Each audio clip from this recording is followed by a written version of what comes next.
Well, the school year's done, but we still have some chapters to get through in the miraculous journey of Edward Tulane. So we'll have to keep reading. When we last left off, because we had the long weekend, Edward was with Bryce and his sister. And I can't remember her name, but remember she died, and it was really sad. Sarah Ruth, there we go. And Bryce ended up then leaving, taking Edward with him, and he went to Memphis, and he's kind of playing music and making Edward dance, hoping people will give him some money. And he went to go get something to eat at a diner. All right. So, chapter 21. The diner was called Neil's. The word was written in big red neon letters that flashed on and off. Inside it was warm and bright and smelled like fried chicken and toast and coffee. Bryce sat at the counter and put Edward on a stool next to him. He leaned the rabbit's forehead up against the counter so that he would not fall. "What you gonna have, sugar?" the waitress said to Bryce. "Give me some pancakes," said Bryce, "and some eggs. And I want a steak, too. I want a big old steak, and some toast, and some coffee." The waitress leaned forward and pulled one of Edward's ears and then pushed him backward so that she could see his face. This your rabbit?" she said to Bryce. "Yes'm. He's mine now. He belonged to my sister." Bryce wiped at his nose with the back of his hand. "We're in show business, me and him." "Is that right?" said the waitress. She had a name tag on the front of her dress. Marlene, it said. She looked at Edward's face, and then she let go of his ear, and he fell forward so that his head rested against the counter again. Go ahead, Marlene, thought Edward. "Push me around. Do with me as you will. What does it matter? I am broken. Broken." The food came, and Bryce ate all of it without even looking up from his plate. "Well, you was hungry for sure," said Marlene as she cleared away the plates. "I reckon show business is a hard work." "Yes'm," said Bryce. Marlene tucked the check under the coffee cup. Bryce picked it up and looked at it, and then shook his head. "I ain't got enough," he said to Edward. "Ma'am," he said to Marlene when she came back and filled up his coffee cup, "I ain't got enough." "What, sugar?" "I ain't got enough money." She stopped pouring the coffee and looked at him.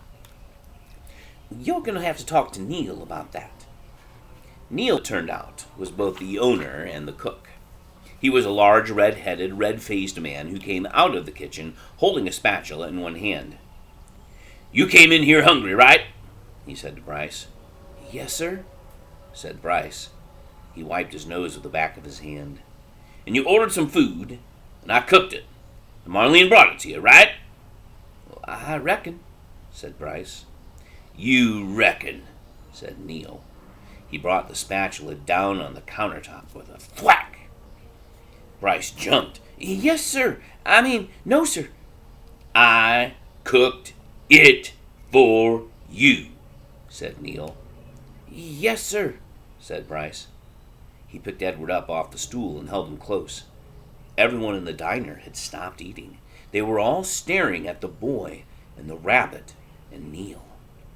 Only Marlene looked away. "You ordered it. I cooked it. Marlene served it. You ate it. Now," said Neil, "I want my money." He tapped the spatula lightly on the counter. Bryce cleared his throat. "You ever seen a rabbit dance?" he said. "How's that?" said Neil. "You ever before in your life seen a rabbit dance?"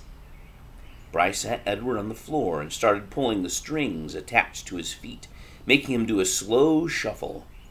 He put his harmonica in his mouth and played a sad song that went along with the dance.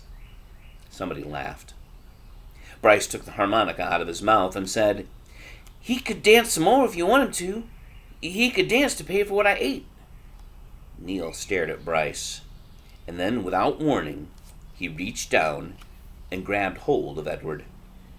"This is what I think of dancing rabbits," said Neil. And he swung Edward by the feet, swung him so that his head hit the edge of the counter hard. There was a loud crack. Bryce screamed, and the world, Edward's world, went black.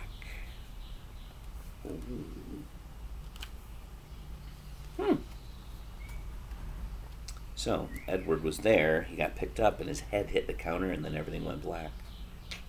Let's see what that means. Next chapter. It was dusk, and Edward was walking down a sidewalk. He was walking on his own, putting one foot in front of the other without any assistance from anybody. He was wearing a fine suit made of red silk. He walked down the sidewalk, and then he turned onto a path that led up to a house with lighted windows. "Oh, I know this house," thought Edward. "This is Abilene's house. I am on Egypt Street." Lucy came running out the front door of the house, barking and jumping and wagging her tail. "Down, girl," said a deep, gruff voice. Edward looked up, and there was Bull, standing at the door. "Hello, Moon," said Bull. "Hello, good old rabbit pie. We've been waiting for you." Bull swung the door wide, and Edward walked inside.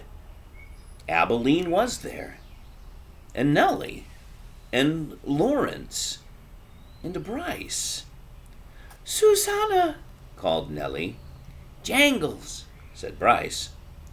"Edward," said Abilene. She held out her arms to him, but Edward stood still. He looked around the room. "You searching for Sarah Ruth?" Bryce asked. Edward nodded. "You got to go outside if you want to see Sarah Ruth," said Bryce. So they all went outside, Lucy and Bull and Nellie and Lawrence and Bryce and Abilene and Edward. "Right there," said Bryce. He pointed up at the stars. "Yup," said Lawrence. "That's the Sarah Ruth constellation." He picked Edward up and put him on his shoulder. "You can see it right there." Edward felt a pang of sorrow, deep and sweet and familiar. Why did she have to be so far away? If only I had wings, he thought. I could fly to her. Out of the corner of his eye, the rabbit saw something flutter. Edward looked over his shoulder, and there they were. The most magnificent wings he had ever seen. Orange and red and blue and yellow, and they were on his back. They belonged to him. They were his wings. What a wonderful night this was. He was walking on his own, he had an elegant new suit, and now he had wings. He could fly anywhere, do anything. Why had he never realized it before? His heart soared inside of him. He spread his wings and flew off Lawrence's shoulders, out of his hands and up into the nighttime sky, toward the stars, toward Sarah Ruth. "No!" shouted Abilene. "Catch him!" said Bryce. Edward flew higher. Lucy barked. "Malone!" shouted Bull. And with a terrific lunge, he grabbed hold of Edward's feet and pulled him out of the sky and wrestled him to the earth. "You can't go yet," said Bull. "Stay with us," said Abilene. Edward beat his wings, but it was no use. Bull held him firmly to the ground. "Stay with us," repeated Abilene. Edward started to cry. "I couldn't stand to lose him again," said Nellie. "Neither could I," said Abilene. "It would break my heart." Lucy bent her face to Edward's. She licked his tears away. Now, the fact that Edward hit his head on something, and then he was in a place where all the people he knew were together in Egypt Street, and then he had wings, kind of sounds like either when he hit his head he died, or he's having like a dream. We don't really know. He's a China doll. Do they dream? Not really sure. We'll have to see what happens in the next couple of chapters.